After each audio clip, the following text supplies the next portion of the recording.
Hello and welcome to your Yoga Therapy Toolbox. Today with Yoga Therapy Tool number 9.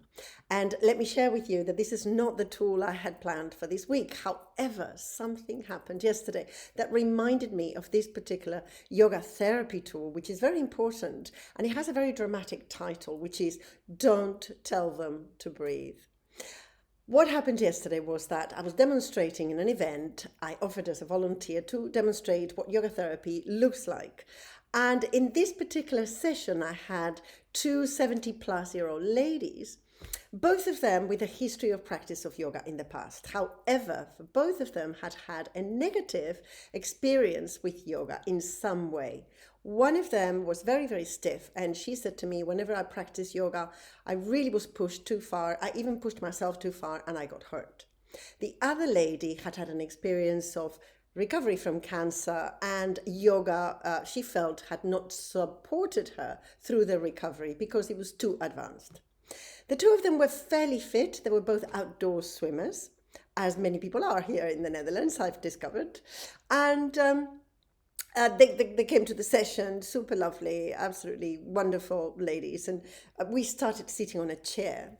And as we were starting a very gentle practice, and I started to cue the breath, notice your breath, and inhale, lift your arm, exhale, bring the arm down. One of the ladies said to me, she stopped, she closed her eyes, like squinching her face, and she said, "Please don't tell me to breathe." And her companion looked at me. She knew her, and I looked at her, and I said, "Okay, so tell me." And she said, "For years, also through the practice of yoga, but in my life, whenever I've done any exercise or any practices of any kind, and anybody has told me to breathe, I feel like choking. I feel like then in that moment I cannot breathe. So if you don't mind," she said to me, very wise, she said to me, "I will just do the movements and I'm not going to pay attention to the breath.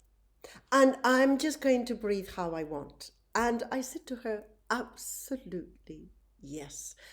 Perfect, in fact." And this has happened to me before.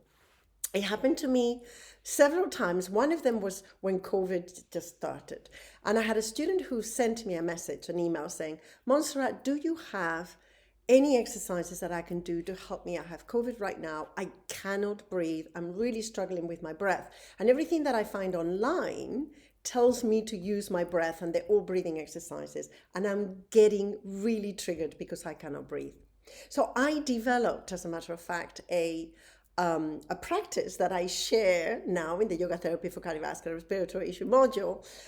So it looks a little bit dated, but it's so relevant to now as well, where I show some practices releasing and relieving the primary and secondary breathing muscles so that you can breathe.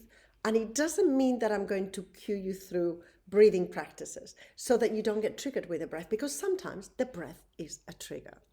When somebody's suffering from COVID, affected by respiratory shortness of breath and pressure in the chest, mentioning the breath already makes them choke and shorten that breath and feel panicky. So I've developed a practice which is only physical exercises, very gentle, but without mentioning the breath, without saying inhale and exhale. Another situation where this happens is with clients with lung cancer, recovery from long-term lower respiratory disease such as pneumonia. And I really experienced this with a particular client who'd had part of the lung removed due to lung cancer, and also due to chemotherapy and radiotherapy. There was some scar tissue when they removed some of the tumors. And for her, it was really triggering to say, inhale, take an inhalation, lengthen the exhalation, observe your breath, when the sound of the breath was,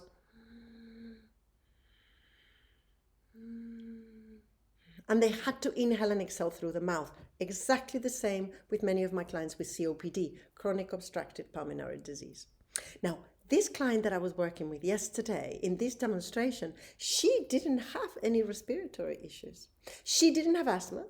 She didn't have COPD. She didn't have a history of respiratory illness, but She said, I know it's psychological, but every time I hear the inhale, inhale for 4, exhale for 6, notice your breath, I panic and I really cannot breathe. Now, I didn't do an inquiry for that case, but I could tell that this client was probably coming from some complex trauma issues. She was a little bit fragile physically, even though she was an outdoor swimmer. She struggled with balance. She struggled with the joints. She was perhaps, yes, a little bit anxious, as a matter of fact. So what we did was some simple movements without mentioning the breath. And then you're going to ask me, well, what happened to the other woman that was there? And one, you don't mention the breath, and the other one, she wants to breathe. Well, actually, I adapted, and we're going to mention this in another yoga therapy tool. We adapted to the person that had perhaps the highest priority in terms of safety. So I asked the partner and I said, is it okay that we do movements? You know when to inhale and to exhale. And she goes, yes. And what was really funny in a way is that we didn't mention the breath, and I had a client who was triggered by the breathing cues, and her partner next door, next to her, she was going and then exhaling like this, making a lot of sounds with the breath. But funny enough, the other, she did not get triggered by that. So one was breathing deeply and the other one was just doing her own thing, moving. By the end of the session, she was so happy. She was so relaxed. She was actually a little bit hyper, and she was saying, oh my God, that was wonderful. It was like a meditation, because we moved slowly and I never mentioned the breath. Now, you might be one of those people. If you're not a yoga practitioner, or some yoga practitioners, I have a yoga teacher that I've met once that she said, look, I cannot do the breathing practices. I have severe asthma, and breathing, then only the mention of the breath triggers me. So I just handle it in a different way. I just focus on the movements. If you know someone like that, don't be surprised. Don't push them to breathe. Don't tell them to breathe.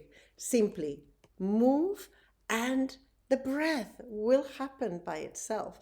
And you'll be amazed how calming and relaxing a practice without mentioning the breath can be. Thank you for listening, and I'll see you next week.